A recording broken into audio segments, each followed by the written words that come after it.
Good morning, good afternoon, and good evening. And thank you very much for giving yet another opportunity to speak to you or meet you via this shorter video. Today, I'm going to talk about a very important topic that every organization faces at this point of time, and irrespective of the industry. So whatever that I'm going to touch upon today, it's not restricted to any particular industry, let's say a manufacturing industry or a ONGC or a software development or a product. But I'm talking about these are all the common challenges across industry, irrespective of the size. The size of the organization should be a small, it could be an SME, it's a medium organization to large tier one organization where they have a presence across the globe. Number one, resistance to change.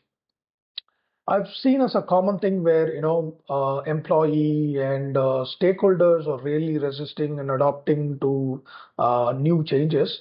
And we always say the quality of output of any solution is nothing but it's a factor of quality of your solution multiplied by the acceptance from the employee. That's output. That's the outcome of any solution, right? Or outcome of any change initiatives. And second thing is the lack of clear vision and goals. So in many cases, we see there is an unclear conflicting objectives that is leading to confusion and misalignment. And we see this mainly coming from not aligning with the people at the middle management and people at the top management taking any initiatives, and there is no proper cascade of information right to the people, right to the employees at the grassroots level, and that should happen from a middle management. So that clearly we could see a lack of clear vision and goals. Third is insufficient leadership commitment. For any changes that need to happen, I think there needs to be a sponsorship. That's what we always say, a strong sponsorship and the commitment from the leadership. Make sure the initiatives gives a lot of fruitful output. But this also happens in many situations where there is an insufficient leadership commitment or taking the ownership of the solution and giving the proper support, empowering the people to make sure we attain the desired results. Fourth is the inadequate resources. I think this is also part of the one form of waste as mentioned by the Toyota production system, which is the skills waste. But I mean, that's like not properly making use of the skill set, but here it's inadequate resources. For example, we come across situation where there is limited budget, uh, tools, skilled personnel, all could really hinder the progress of any transformational initiatives in the organization, and this largely impacts the delay in implementation and reduced quality of outcomes. Fifth is the poor communication, right? Whatever initiatives that being taken at the boardroom clearly miss an implementation at the grassroots level, at the middle, from the middle management to the grassroots level. One of the issues is the poor communication, a lack of transparency and a regular update is missing, and which could impact misinformation or rumors can erode the trust and the enthusiasm in the in the entire work culture. Sixth one is the siloed operation. This is not something new, but you could see this in many organizations, irrespective of the size. People work very siloed within their departments. There is no proper communication within each department, sharing of information, common goals, and how the information and the material flows from one department to another department. So it is always being a surprising factor. So nothing has been properly planned, scheduled, and operated, but more of a surprise comes out in the system. So that's mainly due to siloed operation. I think at this point of time, I would like to introduce Akirah's four-step methodology. And there is a very interesting story behind it. When we started Akirah, we were thinking about, what is the differentiating factor that we're going to bring it to the customer, being very unique by our approach, and also making sure that why on earth Akirah exists when there are so many organizations that are already existing, in different shapes and forms. So that's where we had a very clear direction by having Akira's golden circle. So what are we? Why are we doing? What are we doing? And how are you doing? And until today, we are driven by why. Any engagement, any interaction, anything, whether it's small, mid-term to long-term, we make sure that we accomplish the why factor. And next comes the Akira's four-step methodology. So Akira's four-step methodology, we wanted to have a consulting approach. Like I said, today we work with different industries. So we are not restricted to one particular industry. We are an industry agnostic organization. So let's say if you work with an ONGC, or let's say tomorrow I'm going to work with a manufacturing organization. And I also have to parallelly work with a product development company, a software development company, a BPO. So for each of these cases, I cannot go and discover an approach which is applicable to each one of them separately. But then we were thinking about one approach. It's kind of, I would say, one size fits all. And what is that approach? And we spent about 3 months to develop an Akira's four-step methodology.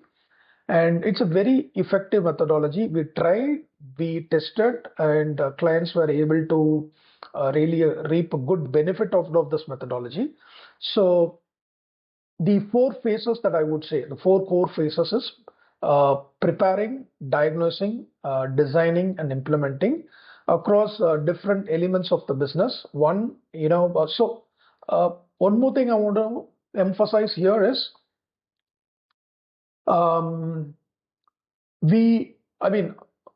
I myself and our senior people in our team, we worked in different consulting organization, different consulting assignments, but then most of the approaches looks at the business, silo the business alone, business process alone. So what we made sure as a part of Akira's four-step methodology is it should not be siloed, but we should also look and analyze the business from the perspective of all the departments. For example, what is your customer talking about you?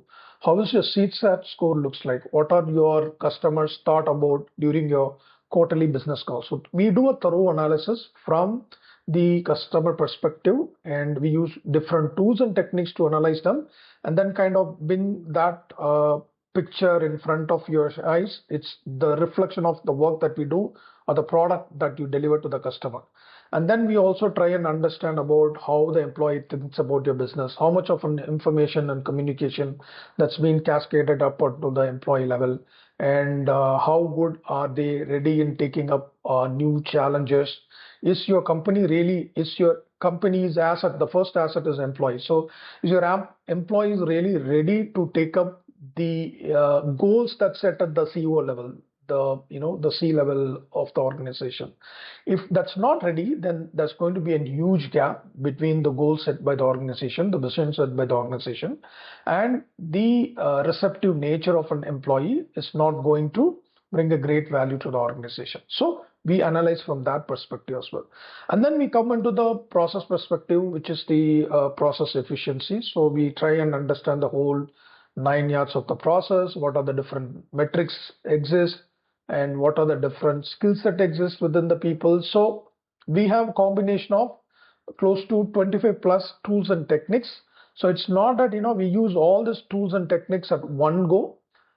It depends upon the client industry. It depends upon the size of the client. It depends upon the problem that you want to solve. But then this one methodology has helped us to create, let's say, a digital transformation framework, a business transformation assignment, the whole 9 yards of Lean Six Sigma implementation, and the pure Lean implementation, so on and so forth. So anything and everything that needs to be solved, the problem needs to be solved from the business perspective. I think Akirah four-step methodology is the one go-to methodology, I would say. So next, I want to talk quickly about one of the problem that we solved recently. I would say recently, it's quite some time back.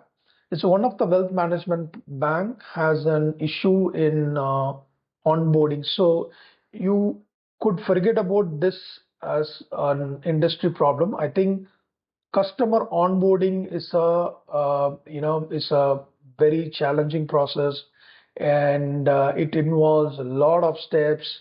It involves back and forth work. So you can look from that perspective. So what we did is we completely analyzed the entire onboarding journey of the customer, right from the engagement managers reaching out to the customer to the time the customer has been onboarded. Like I said, this could be a case in different industry, right? For example, if we go to a healthcare industry, there is a payers process, and of course, onboarding the payers is also one of the journey which you have to go through. And let's say banking, retail banking, onboarding is so. Wherever there is an onboarding process, you could take this as an example. And for that matters, I'm just giving this example. It's not that it is applicable only for an onboarding process, but it is across the different businesses. So we analyze the entire business, and we come to a point where we clearly understand where exactly missing from the customer perspective, and what are the different reworks happening, where are the different approvals have to go through, how much of a paperwork is done, how much of KPIs, SLAs are missing, and then we were able to come up with a wholesome a re-engineering process that constitutes of 50% of a re-engineering and 50% of a technology implementation, right from RPA, AI, ML kind of initiatives, and what is the right tools and techniques you're supposed to use. The beauty of using an Akirah 4-step methodology, it is the foundational and the fundamental analysis that will help you to give you a proper business case why in first hand you need that technology to be implemented. Because one of the biggest issue I could see from a lot of RPA technology implementation is that people just get into the process, start implementing something because they feel that process is, more heavy, more manual, intervention is required. But at least from my perspective, that's not the way to implement any kind of a technology in the process. Instead, we need to have a process business case. And I can today confidently say that Akirah's 4-step methodology is one of those kind of methodology where it gives you a it gives you a confident and a solid business case for implementing the technology, which means it gives you a confident with numbers, right, in volumes. What is the savings in terms of implementing the technology? What is your return on investment? What is your cost avoidance? And what is your investment that you could reap the benefit in the next 4 to 5 years? So it's a very clear, detailed plan, and that's one of the case studies that I would like to share it with you.